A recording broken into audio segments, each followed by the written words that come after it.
All right, there we are. Right. Hey, welcome everybody. This is Keith Couch every Thursday from 5 to 6 p.m. Mountain Standard Time.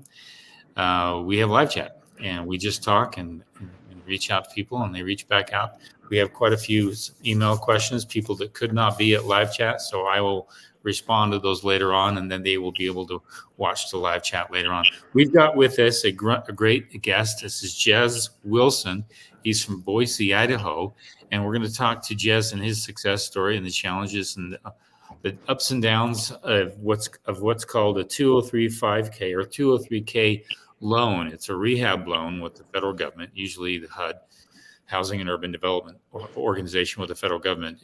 And I'm kind of familiar with that, but more I'm familiar with a lot of USDA stuff. But we're going to talk about that. And this is something to think about of taking a home when markets tend to go skiwampus and housing kind of crashes. It's a great opportunity to buy homes that really need restoration, really need rehab. And we're going to talk about Jez. And there's something that I'm going to bring up in the conversation that I don't think he realizes what he's done and the positive impact that it will do in his community. We'll talk about that in just a second. But welcome, Jez. Tell us your story and why you decided to go this route. Thank you, Keith. Thanks for having me on. And yeah, it was, we kind of got forced into this because we didn't have the money to pay for a whole home. I'm just turning 30 this year, and we did our best saving, and the 203K had an opportunity of 3.5% down, and with closing costs, that kind of tapped us out. And that's why we wanted to put some sweat equity into a house so we could, actually get into a home before it felt like they were too far out of reach. Like the housing prices just kept going up and up. Did they account for the sweat equity up front, or is that something you had to sweat from the budget? So they do not account for the sweat equity. You're talking about the bank. Yeah. Yeah, they had to stay on the safe side of things. So if, they would bring up, like if I was in a car accident or something, they could bring in another contractor and finish it and still, because the contractor would have to get paid and all that. Okay. Even though you are a licensed electrician, did they allow you to do that on your own home? Yeah. Oh, yeah. Okay. Yeah. Okay. So I did all the electrical in here. Well, even though you can do that as an owner builder, most people don't know that. Yeah. So that's good to know. It took about 8 months to do. Can you talk us about the before and after? What was the status of the home when you bought it? Okay, so status of the home before we bought it, there was drywall hanging off the ceiling from water damage, and the lady that sold it to us, she was mentally unstable, so they were moving her into a condo. She wasn't able to take care of herself or the house or her animals. And so it was a win for her because she got to go somewhere where they could take care of her. And then the grass, after talking to the neighbors, it would just be 6 feet tall all year long until wintertime.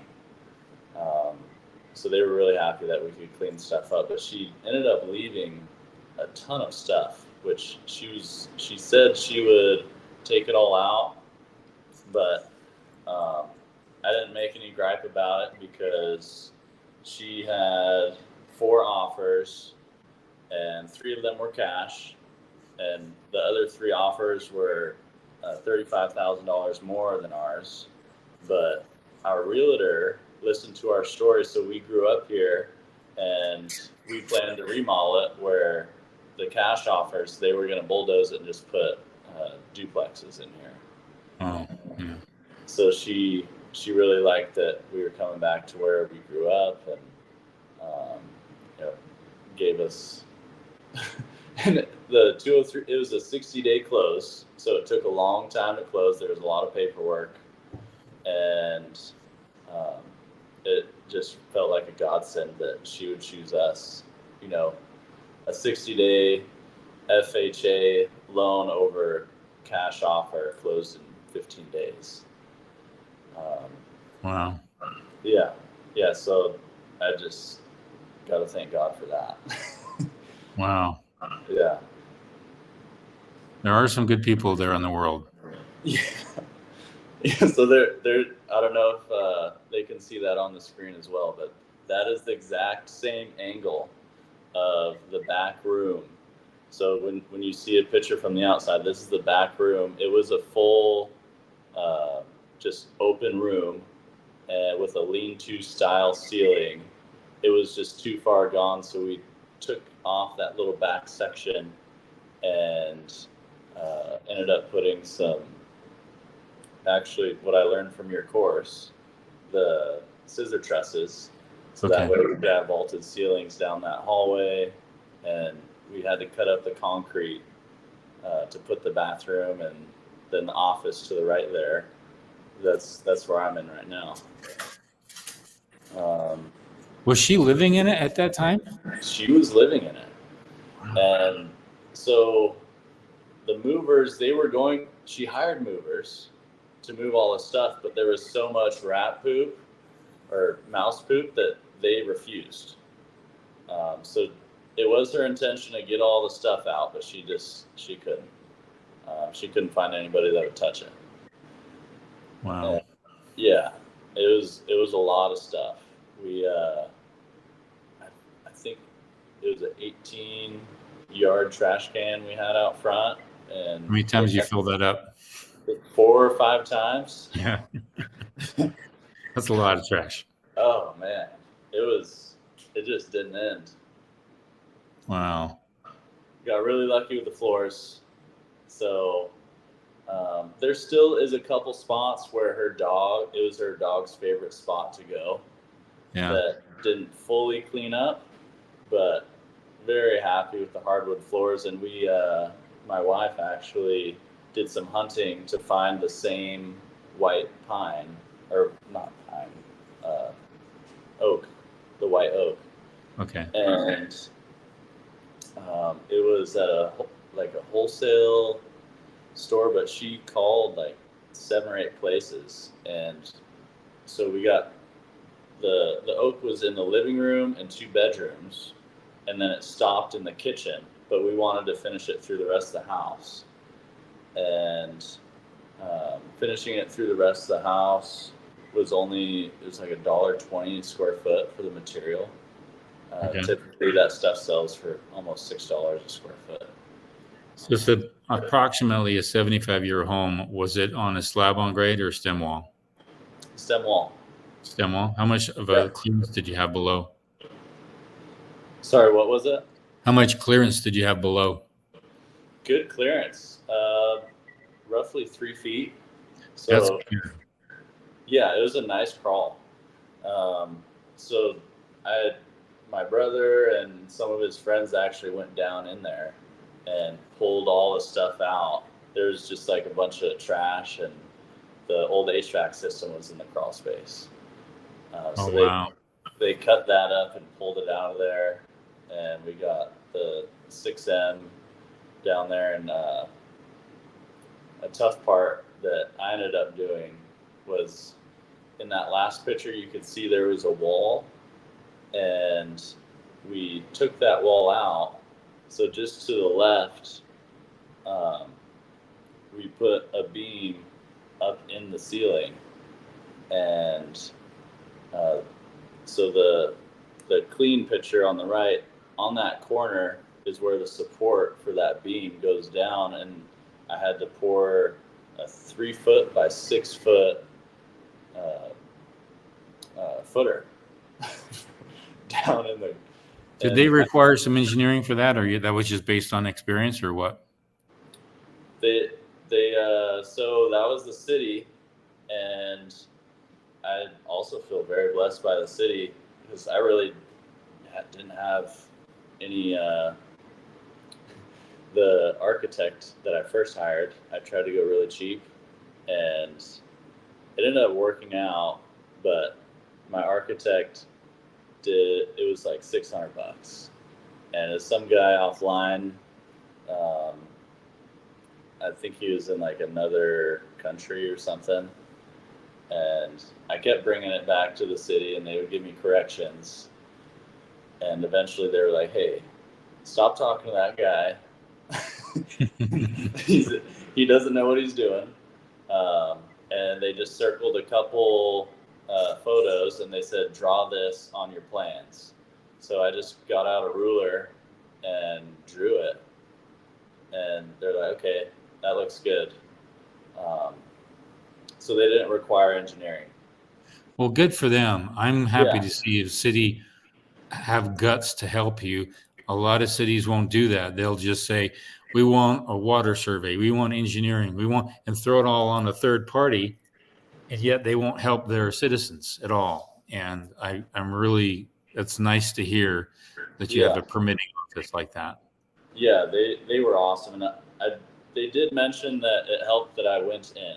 It wasn't just like me sending them an email or just giving them a phone call, which they are helpful through phone call. I would just go down there and show up, and then wait until they had time available. That's probably why they went that oversized footing down below. It's just an overkill for safety on their measure. But Yeah. if you did have it engineered, it would have been much smaller. Okay. Yeah, So, that makes sense. but I can see why they did that. It kind of safeguards them because they're giving you good feedback to move the project along. Yeah. But it would have been more like a 3x3, not 6 by something. Yeah, But 6x3. So but so you're an apprentice or are you journeyman electrician? yeah, journeyman electrician. I also own my own company. Okay, so that kind of helped. Yeah. Also, that you've been through the trades quite a bit. Plus, you kind of been in Correct. construction. Yeah. You do residential or commercial construction? Both. Both. Mostly residential. Okay. Yeah. All right. And before I was an electrician, I did concrete, and just I've helped remodel schools and stuff like that. So just bounced around at a lot of different jobs before, sticking with a single trade. So that. Well, let's ask some questions from some of the students. They've got some questions here, Okay. and we'll kind of interject some of those. And I've got some others here because I'm sure there's some students who asked a question. Here's one from GDOT. What was the most expensive part, and where did you save the most money? So the most expensive part was actually getting everything out, the demolition, at least for this project. It took us 3 months to demo, and it wasn't just me. I got help from my mom and my dad, and they were working for free, and then my brother, which I was paying him, and 3 other guys, and they were just, there's a chimney in the middle of the kitchen that we took out. There was a big oil tank for an old heating system that the bank required that we dug out, and that thing was 6 feet down in the ground. Wow. And then the backyard, it's a 140-foot property, and I'd say about 50 feet was deep vegetation. It was about 8 feet tall. Wow. So 50 by 70 was just deep vegetation, and there's a lot of trees growing right next to the house as well that we needed to dig down. That was required by the bank. There was a danger to the foundation. Luckily, all the foundation, there's one small crack on the front, so everything else looked good. So Okay. yeah, the demo was the most expensive part, and where I saved the most money, probably the electrical, because I kind of went overboard because I was doing it myself. But like a better story that could help other people, it was the framing. So I had several framers come out, and I had some framing experience myself. Not all the experience that was needed for this job, But the quotes I was getting, I just told them, hey, I just don't have the budget for that, and I didn't. So I was like, I guess I got to do it myself.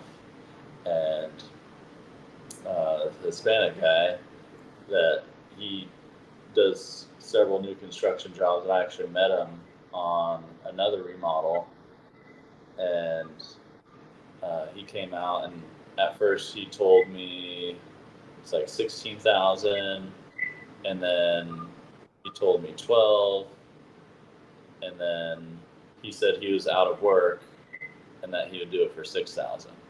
Oh, wow. Yeah. Well, that goes in And line with the market right now.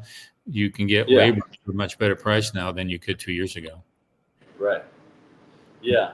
Yeah. And I think people are still putting those higher prices out on the front end. Um, and it's hard not to accept that, that first bid, especially if you like somebody and you're like, okay, Mhm. I know this guy's going to work well with me. And they did great, even which typically I wouldn't recommend a low quote because that's Yeah. usually you find trouble.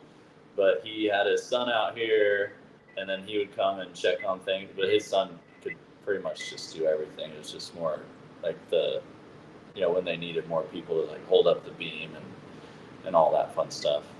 Okay.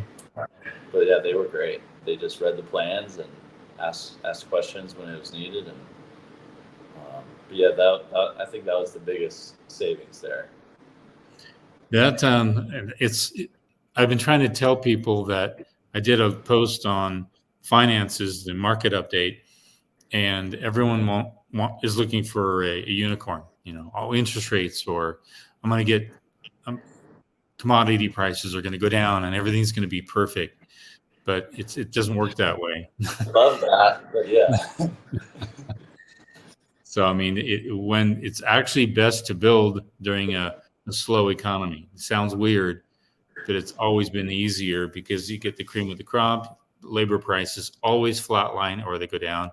Commodity yep, prices stabilize or they go down a little bit. The only thing that goes up is the interest rate, and so that can be negotiated and work that out over time. But it seems like you hit a lot of the perfect markers for doing it on your own and managing that. yeah. I mean, we got lucky and really blessed in a lot of aspects. Like the roof, I ended up like I got quoted I think 15,000, and 13,000 was like the next cheapest. But then my dad, he was this guy was on probation, and he was doing his community service hours with my dad feeding the homeless. uh, my dad figured out that he used to do roofs a long time ago, and he ended up doing the labor on the roof for $3,000, and I bought the materials for 2,500. It was just I feel like just talking to as many people as possible in my circle, just always talking about, hey, this is what I'm doing next, and then you know being open to advice from other people, and hearing them out, and like if they know somebody that can help. Because I think the contractors that I kind of got burnt on, or could have gotten burnt on, um, it was more of like, okay, I found them on Facebook or um, on Google. It's just there's no referral. So, like in the room I am right now, we had to cut up the concrete for the plumbing, and the plumber didn't have a guy for that, so I found a guy. And there's a lot more concrete that I wanted to do afterwards, which kind of put us at the tip of the bud. The concrete was kind of a luxury in the Mhm. end. But anyways, the first guy that I hired for the concrete, he's like, okay, we'll just make it smooth like the rest of the concrete out here, because we pulled up. There's carpet over the concrete, and it was just a smooth trowel finish. And he's like, oh yeah, we'll just match that. But then the it was just so wavy, and it wasn't smooth. Um, I mean, there's over an inch difference. I'd put my level down on the concrete, and it was just horrendous.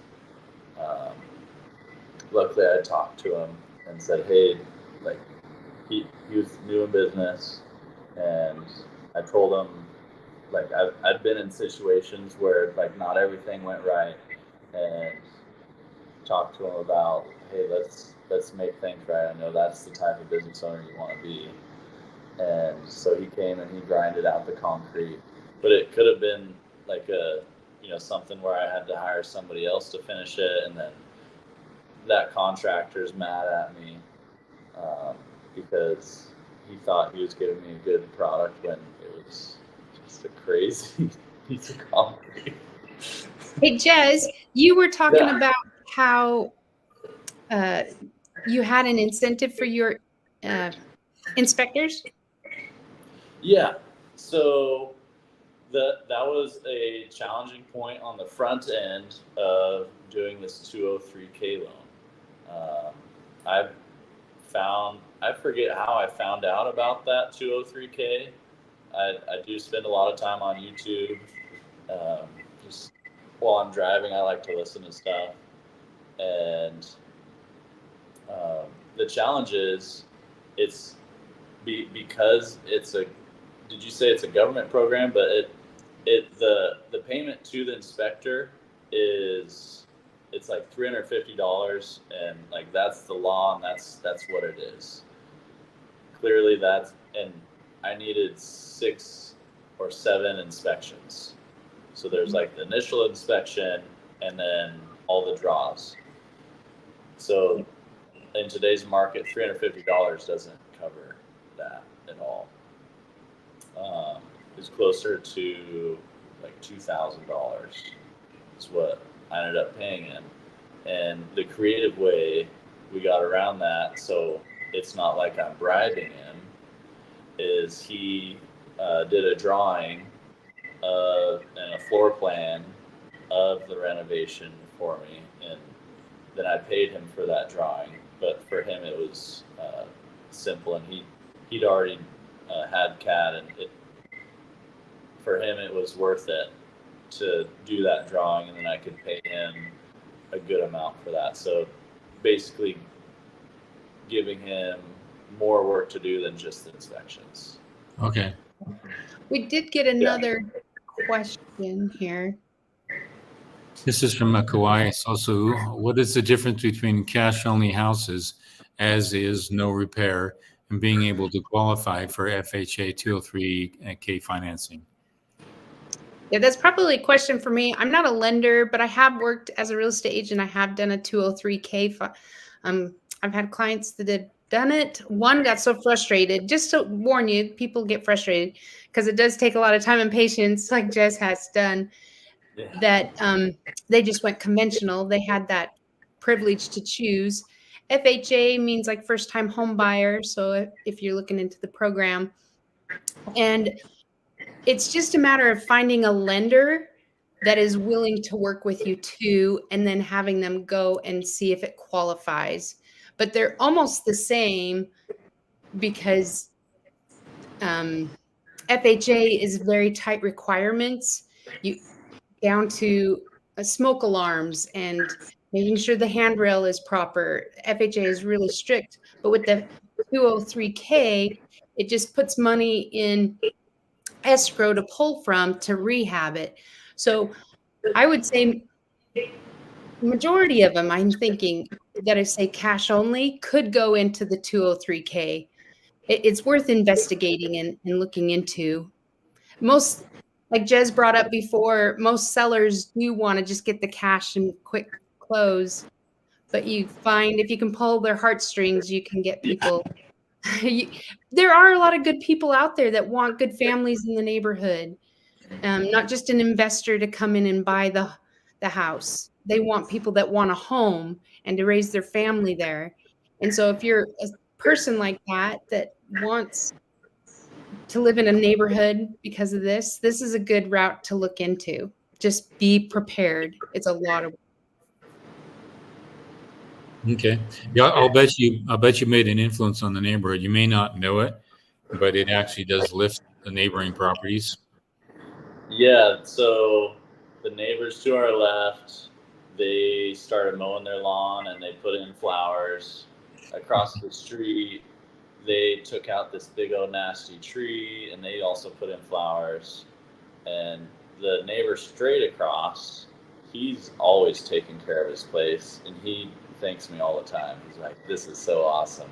Because he's like, there's it's kind of like it was just like this little section that everybody was just kind of okay with letting the houses go a little bit, and so it was a kind of little sweet spot to help improve the neighborhood because there's a lot of homes around here that are, you know, nicer than mine, and people really take care of them, and like they don't want to see a weed on their lawn, you know. Yeah, when you take an old home like that that hasn't been cared for, and it's been like that for 2, 3, 4 decades, and you suddenly just turn it upside down, it does a number to everyone's attitude in the neighborhood. So I applaud you for that. You should see the before and after on this place I'm living in. There was literally windows broken in and cats and dogs living in the house. It was that bad. Oh no. So one of these days we'll have to do a before and after on that one. Let's take this question here.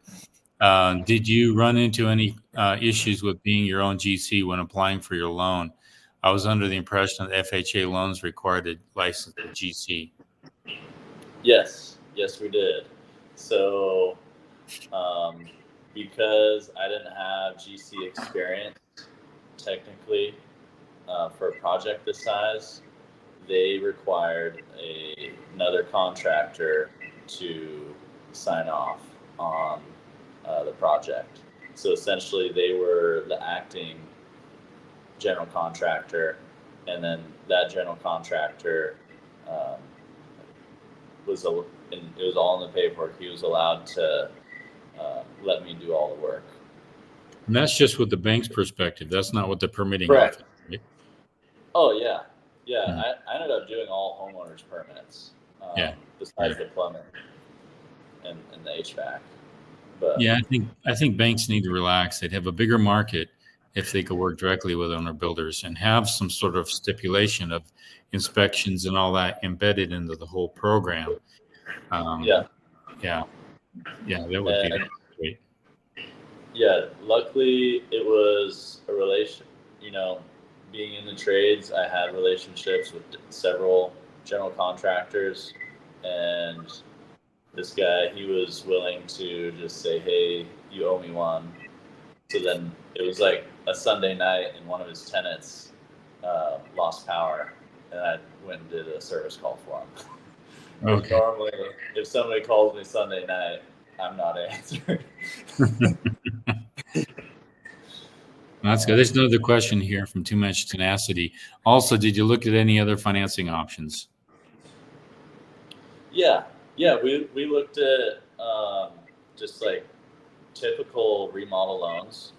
The big difference is the down payment. So the FHA, you're 2.5 or 3.5% down, versus 10, 15, and typically 20% down for a remodel loan. So and that was just scouring the internet, reading forums until some people were talking about the 203K loan, and I asked my loan officer about it. They even had to do some research on it. Okay. There's another question here. Let's go to the next one. How many draws are there on a full 203K rehab loan or conventional loan? Also, can you do your own work on any of this as long as you have a 203K inspector on each draw? Yeah, so we had it set up for 6 draws. You can, it just depends on the bank. So we could have set it up for more, we could have set it up for less. It was just whenever I called the inspector, and kind of the 6 kind of came from the inspector being paid from the bank on the front end for 6 inspections. So if it was a smaller project, and like you don't have to do like a full gut with a 203K loan. It could just be like, hey, we want a new roof and some paint and some windows, and that's going to be 30,000-40,000, and it would be something you would talk with your bank with if you're doing it yourself and you're like, hey, I need paid for the roof after I do it. Then you can get your inspection, and so it's just how you work it on the front end, because I could have had more inspections if we needed that. Okay. Yeah, 6 draws means that it's a larger draw, and you'll just have the capital to. You're not doing a draw based upon actual invoices. You're just drawing a percentage of the actual amount. Yeah. So we did.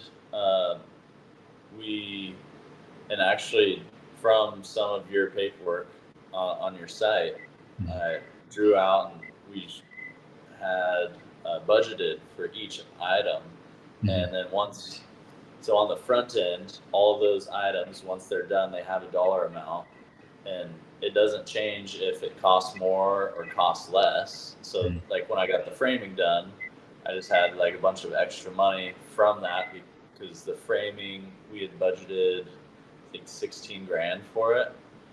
And so then I got paid 16 grand, but then it only cost me, like with the materials, it was like $8,000. So that gave you funding for some of the extra things you did. Yeah, exactly. Okay.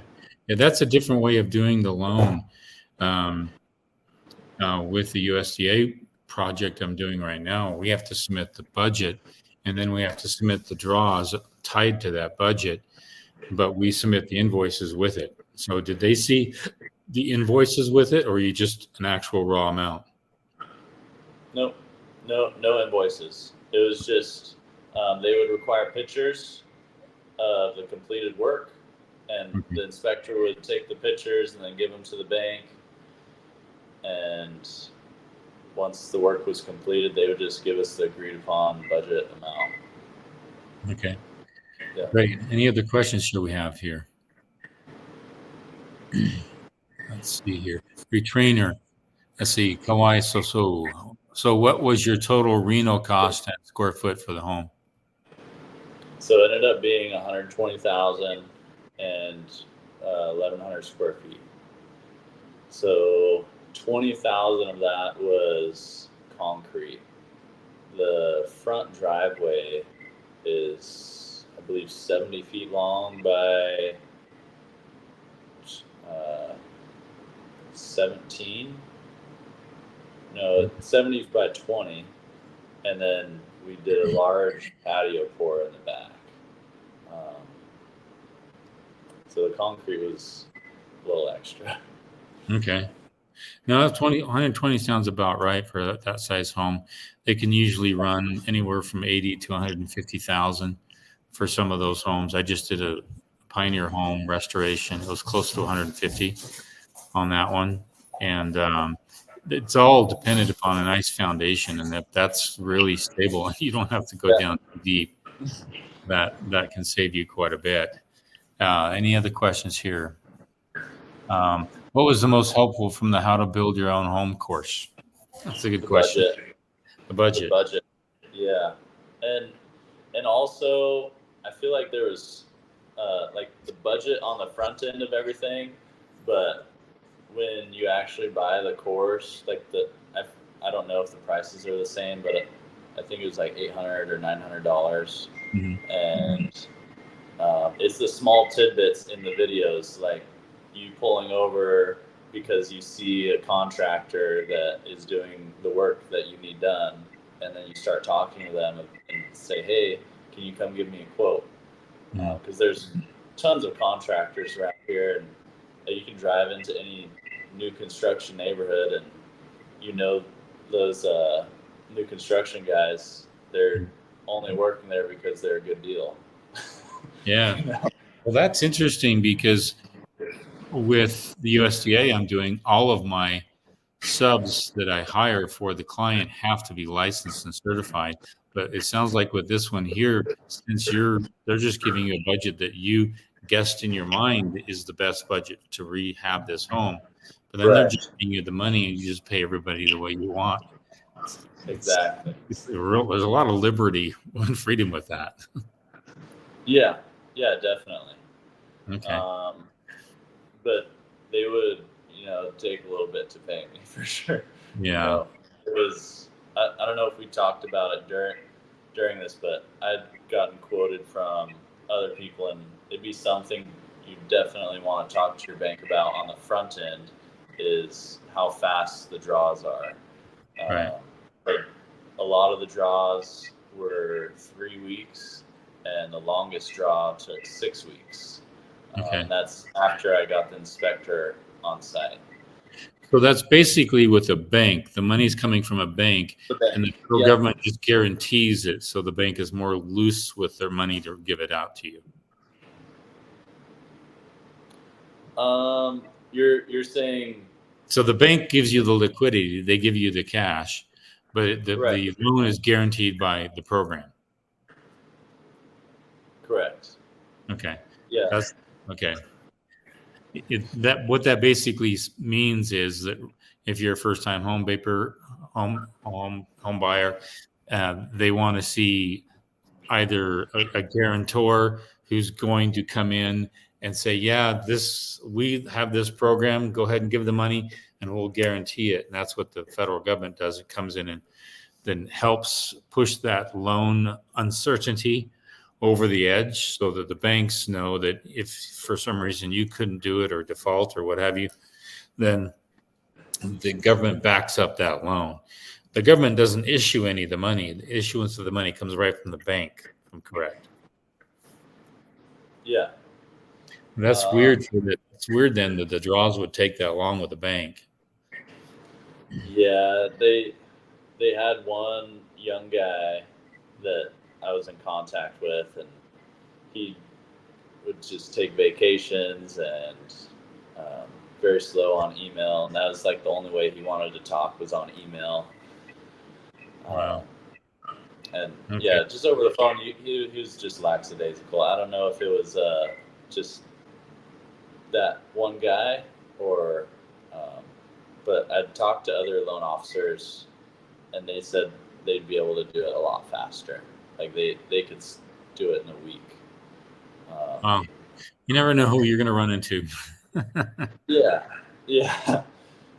So I'll take a few more questions. I have a couple of questions from the email that came in. We'll stop here in about 3 minutes, take a couple more questions, and we appreciate Jez Wilson from Boise, Idaho, talking to us about his success story.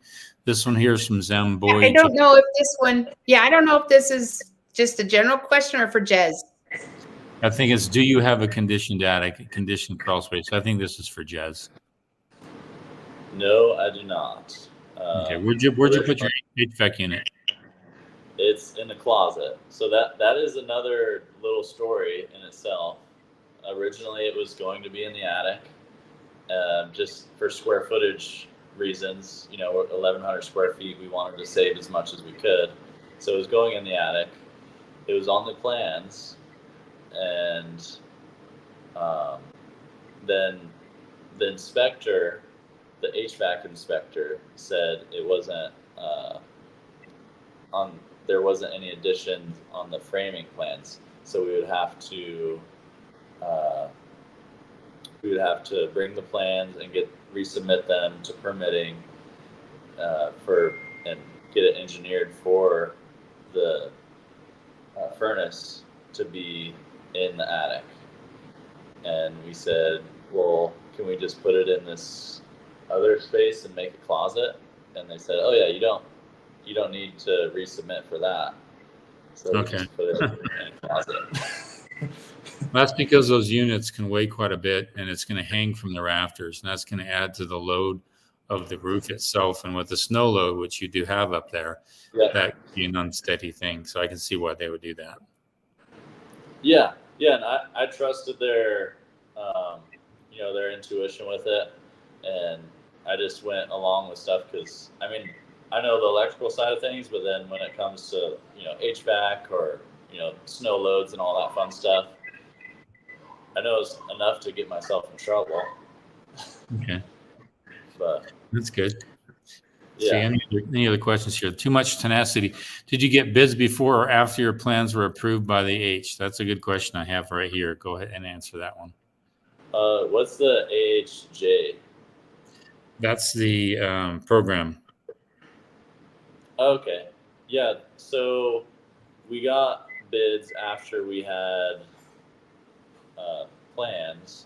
So you're just talking about the 203K. Yeah.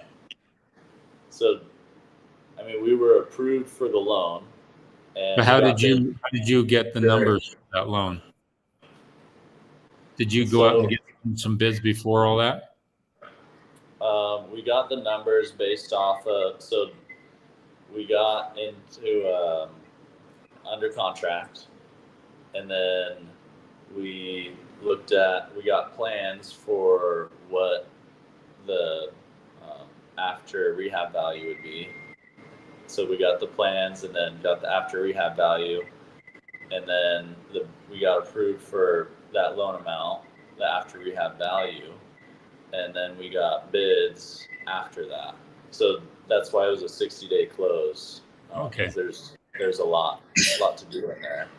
Remodels are really hard to bid. Yeah. Yeah, and I appreciate in your budget having like is the 15% contingency, and then like for different contractors having different amounts of contingencies based off of the variables. Yeah, it's really hard, especially with remodels, because like you said, the biggest cost and the longest duration thing was the demo. And people underestimate how much trash you end up taking out on a demo. It's insane.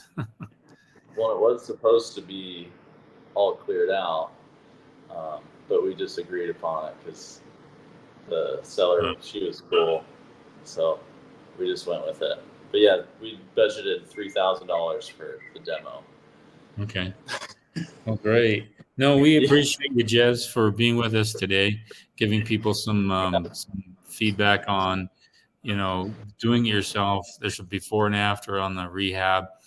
And, I think it's a wonderful thing that we rehab our inner cities. I've been talking with people in county and city and all that. I see so many empty homes. There's an empty home next to me, and nobody's living in it.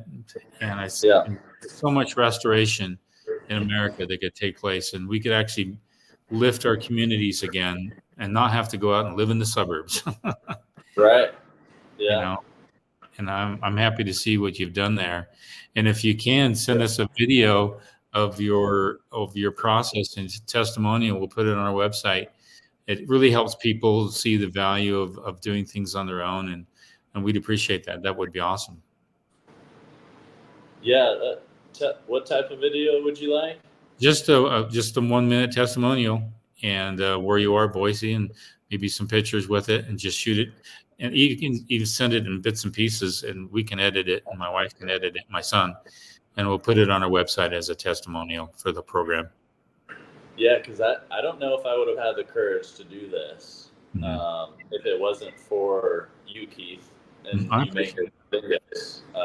No, 100%. I watched so many of your videos, and then I bought your course, and then I had questions along the way through the course, and you would email me right back. Even though I didn't pay like the extra, for the general contracting, it wasn't like overbearing, 2 or 3 emails. So I really appreciate your help on this. It was my pleasure. If just do a testimonial and shoot it to Melissa, and we'd love that. Put it on our website. That helps us to reach more people and to help as many people as we can. That's the whole game. So we'll go ahead and we'll take some questions here coming in, and I have a couple here that I promised I was going to answer with some students. But thanks, Jez. We really appreciate you chiming in on that. Let's go with some questions that are coming in real quickly.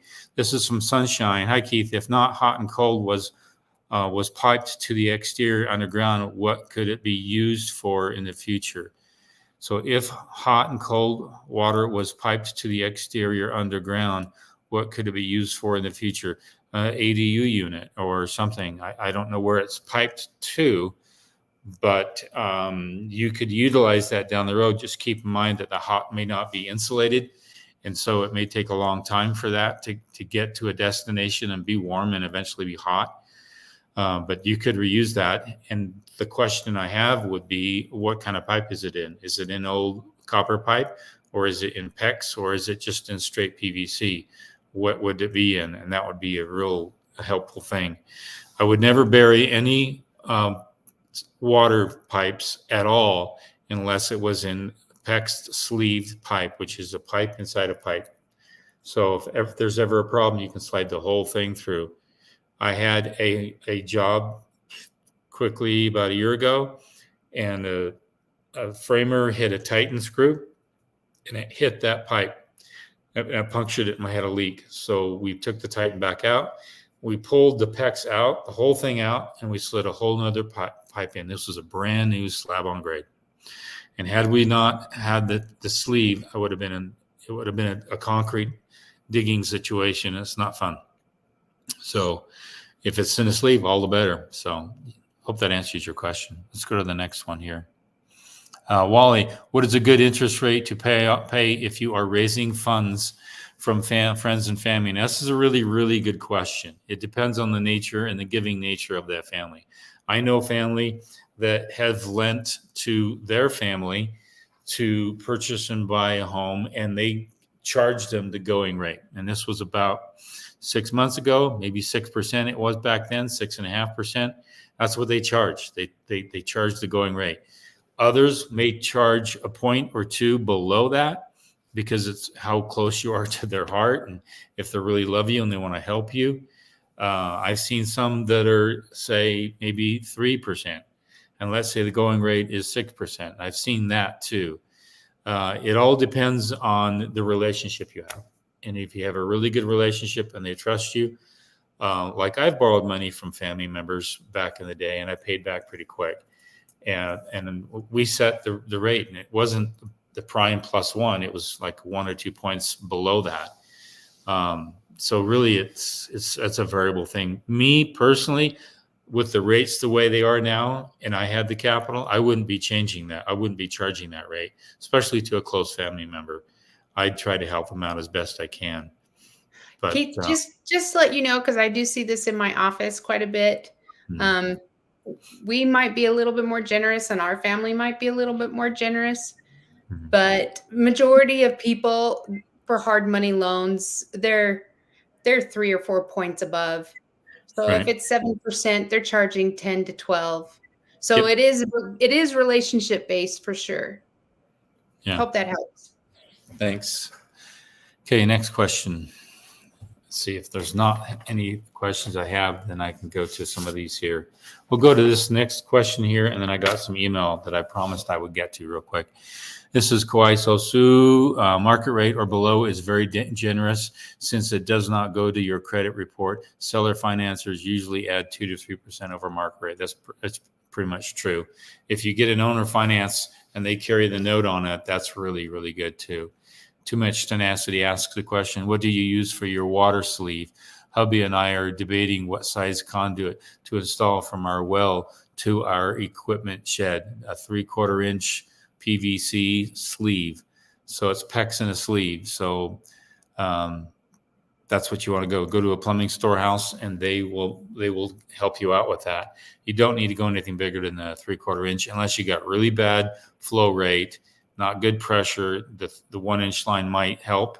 If you notice on landscapers, they start with a 1 inch line and then they go into the valve system. And after the valve system, it typically can reduce down into 3/4 inch to hopefully get some of that pressure to the sprinkler systems. But if you have a plumber, they can tell you what you would need. But my best guess is you wouldn't need anything more than a 3/4 inch pipe. Okay, let's ask some questions here, and I'll get to those questions here. This one here is from a student. This is from Jeff, and he asks, I really love the course you provided. I'm using the checklist and I'm enjoying the process. I'm planning to build my home on 6 acres and would love to save on rent during the building process by moving into the living space above the garage. 1 bed, kitchen, living room, etc. How do I go about doing that without the certificate of occupancy? Would I have to place the entire slab and just frame this part of the build? Well, I actually called him today. Actually, he FaceTimed me and we called, but it was a really good question. And the answer is you can't. The permitting office is not going to allow you to move into any part of that building until you actually have a certificate of occupancy. Now, they may give you a temporary certificate of occupancy, but not a permanent certificate of occupancy. Eventually, they're going to come back. Here's the problem. Even with the temp certificate of occupancy, they can come in anytime. They still have that permitted access. And you really don't want that. You really want them gone and not come to the house anymore. And so just be aware of that. That's why if you do things in stages where it's a small building, an ADU, you build that, that's the most affordable you can, and then get a certificate of occupancy for that. And then over time, you get a permit for the other build, which you can take a year long to build, or a year long with 6 months extensions, or even another year extension. So just be prepared that when you get, and I've got a job that I'm doing with a client, we're going to probably pull 2 permits, one for a large garage and then another for the house. That way, as soon as I get that garage done, we can get a CO on that. We can move materials and all kinds of stuff in it. Even we can actually hook up an RV to the adjacent side of that garage, hook it up to the septic system, and they can start to actually live there on site while we build a house. Again, whatever you plan to move into, that needs to get a CO first. Then the other part is going to have a CO second. It's 2 permits. So, all right, let's go to this next question here that I've got from another student. I'm currently a student in your program. This here's from Nicholas, and I'm in the planning process right now for a new home and sell Elam. I don't know where that is. With the new energy codes in Washington State. I think I actually answered this question last week. Yeah, I answered that question last week. So that's on last week's. I need to separate my emails off. This is this week. So let's go to a question that's come on here on the platform. This is Nutter Butter. Now I want to have a Nutter Butter with some chocolate and chocolate milk. That'd be great. I'm starting my OmniBlock slab on grade home located in southern Arizona in mid-2025. Will I be safe starting the excavation and concrete work in the heat and monsoon rains? What is a better time? Fall. If you can push that in the fall, all the better for you, because if you're going to do your OmniBlock in the spring, that's a great time.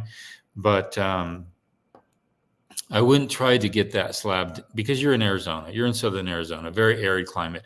But those monsoons that can come through even as early as July all the way into August, and because we get those after you guys get them. I'm just north of you, and when they roll through, they just come from the south, which is in Arizona. But they can tend to calm down a little bit mid-October and all the way into November. In fact, I would actually push it off to that point, and there's nothing stopping you from pouring that in December.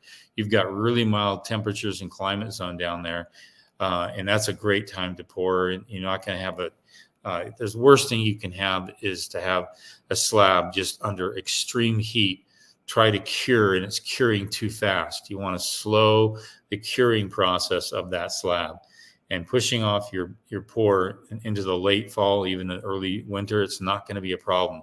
It'll actually be a benefit to you. Just make sure that when they pour that the rebar that you need to come up through the horizontal structure of the OmniBlock is properly placed inside the entire periphery of that slab. And if you nail that, you'll be ready to go with the OmniBlock in the next year. So, okay, next question. Okay, Nali Akawi, that's a cool name. What info should Geotechnical reports show? How price range? Does the size of the home require more bore samples? Any other good info? Really good question. I was actually helping mentor a student, and they were going to get some land, but they couldn't get a geotech report soon enough. And so they're actually going to acquire the land. And so what we ended up doing is I said, can you, it's in a subdivision. I go, can you get the geotech report from the subdivision? And it will give you a general parameter of the soil conditions in the area, but not specific to your lot. But that general parameter could be a really, really good help. The other thing to do, there were other homes being built across the street next door. Go and ask those general contractors, hey, is there any way that I can get a copy of the geotech report for this? Do you have, more than likely they have it because most permitting offices now ask for it. You could ask for it there too. That could then give enough confidence in the purchase of the property. Now, with regard to your question, what info should geotechnical reports show? They should have a paragraph embedded in the report somewhere that actually describes what they need to do to prep the land before you build, before you pour your footings. And it will talk about grubbing the land. I just saw a report from another student. They have to clear 3 feet off the land. Now, that's more than I've seen in a long time, which means there's probably a lot of root structure, a lot of organic matter, a lot of trees and deciduous trees. And so they've got to clear that. And deciduous meaning they drop their leaves every year. So you can have a buildup of kind of like a peat buildup that's that thick and a lot of organic matter under that, and then the root system underneath that, and clearing 3 feet. So if it says stuff like that, what the excavation, the removal process is, and then what the back buildup is. And so you can either do a 12 or 14-foot test pit with a backhoe, and you can really see the strata, or they can do a core sample. Now, as far as the home is concerned, how many of those, they can decide that ad hoc. And if it's like, let's say it's 3,000 square foot on one level, they may just do 2 or 3 core samples or test pits. But you don't want to have those test pits underneath where you're actually going to build the home. Why? Because you're going down 12 feet and you're weakening the soil and you're not properly compacting it. You can have a big test pit that's 5 feet by 10 feet. You're going to do those test pits real on the outside perimeter of the home, outside of where the footprint is. That's a really key thing to note. That's why a lot of geotech people do core samples, because it's only a 4-inch or 3-inch core sample, and that's not going to disturb the soils and interrupt the structural part of it. And then the other thing is they're going to have a proctor, and a proctor is where they take some of the soil at certain levels, they take it back to the lab, and they do some testing on it to see what its compaction test is, its absorption rate for water. And then if you have a septic that's going to be on the property, they will do a perk test at the same time they do all of those tests. So that perk test will be a separate engineered septic system that will come separate with the geotech report, all by the same geotech engineer. So I could talk a lot, but I'm just trying to give you some real good overall feedback on that. So next question we'll go for. Let's see. Thanks for the thumbs up. Yeah. Marguerite. One thing I wanted to give some people some feedback on is you want to really watch. Lumber is going to change. All right. And I've been looking at lumber futures lately. And what happens with lumber mills is when the demand starts to wane and there's not as much build starts, those lumber mills don't keep pumping out as much timber as they normally do. All right. They actually slow down. And there's like a little change in momentum where when they slow down to meet that demand. Well, if that demand continues to slow down, then you could see a pileup of lumber. And the only way lumber prices typically go down is when there's a little bit of a glut or gridlock with a lot of lumber. So what I do is when I drive by lumber yards, I try to notice how much lumber there is. And I've driven by 2 lumber yards in this past week, and they were stocked to the hilt. And that's a sign to me. About a year ago, close to a year and a half ago, they were having a hard time keeping things stocked. So when you see things stocked like that, and just notice that when you're going in, even into box stores, how much is really stocked there. They want to liquidate that material. So that's going to affect prices for lumber.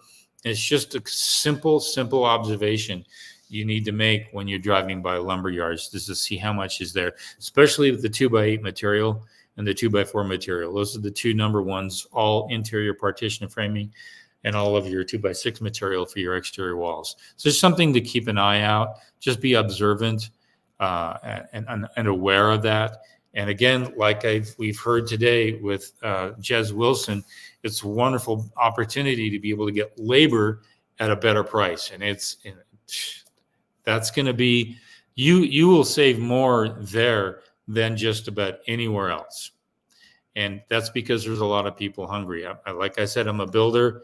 I'm getting 3 to 5 calls a week, sometimes every day, emails. Hey, we're a painter company. Do you need anybody to bid a paint, stucco, framing, you name it? So, and what's going to happen is this cream's going to rise to the top, and the better ones who are great at their job, they're going to stay in business, and you have an opportunity to get them at a discount. That's basically what's happening right now. So be aware of that, and don't get all. If you hang everything on interest rates, you're going to miss out on everything else that's out there. Now, granted that you don't want to build a home that you can't afford, but at the same time, you want to build a home that costs not too much. And you got to weigh these things out. Be prepared for more labor, more hunger in the market out there. That's what's going to be the case. Even if interest rates spike and go up more, the labor costs are going to be competitive, very competitive. And then you're going to see material costs and materials. They're not going to go up unless gas prices go up. But look at gas. Gas is what, it's much less than it was a year and a half ago. I remember driving across the country about this time last year, close to it. And in the Midwest, I couldn't believe how cheap gas was. By the time you got to the coast towards New York, it was like $5-6 a gallon. Same thing out west. As closer you get to Oregon, Washington, California, price of gas just spikes. But in that middle part of the country, even in the Rockies, gas is more affordable. Still, though, it can spike 50 cents to a buck during the summertime, and then it comes down in the fall. Well, that affects the delivery cost of everything. So just be aware of stuff like that. I have to be aware of a lot more than I used to 10, 15 years ago. All I had to worry about was the price of oil. That's all and prices would maybe mark it up just a little bit, but not much. And it was once a year. Now, during all COVID and all that, you saw prices going up almost every month. And so it's not like that anymore, but prices are going down on labor. So I wanted to give a little feedback on that. Any other last questions that we can answer real quick? Let's hear. I think there's one from Too Much Tenacity. FYI, where I'm located, septic is assessed and designed by a civil engineer, not a geotech. Yes, that's fine. Civil engineers are not a problem. That's kind of interesting that they would actually require a civil engineer and not a geotech engineer. I'm willing to bet, though, that the geotech report is given to the civil engineer, and then the civil engineer does the design work based upon the soil's condition. I'm willing to bet that. But why they would require that, that's just a political thing. Someone got power, somebody got control. And maybe the civil engineers got involved with the state, local permitting offices and said, this should really happen with a civil engineer. It sounds more highfalutin, a geotech, what do they know? And so you see that in certain areas, that some people get control of things. For example, somebody, I won't kind of mention it too much, but somebody required something in my local neck of the woods, and it was a ridiculous requirement that when it froze, the whole thing went bad. Well, it was required because of somebody made a complaint that it's too hard to make a test on this thing that was installed. And as a result, it affected everybody. And for example, a plumbing could have a backflow device, and that backflow device is like $85. I've seen it now as high as $150. And there's just a lot of trying to be sensitive here. There's just a lot of push out there requiring things, and some people get control. And as a result, it's not necessarily the best thing for you. Just something to kind of be aware of. Any last minute questions we have here? I don't think so. That's been a great, again, I want to thank Jez Wilson for being on our show tonight for a live weekly chat every Thursday, 5 to 6 p.m. Mountain Standard Time. We'll be here every week and taking questions. And it's been great today. Very informative, very helpful. Again, like, subscribe, share, do the thumbs up. I appreciate that, everybody. But we'll be back here next week, and I'll see you guys then.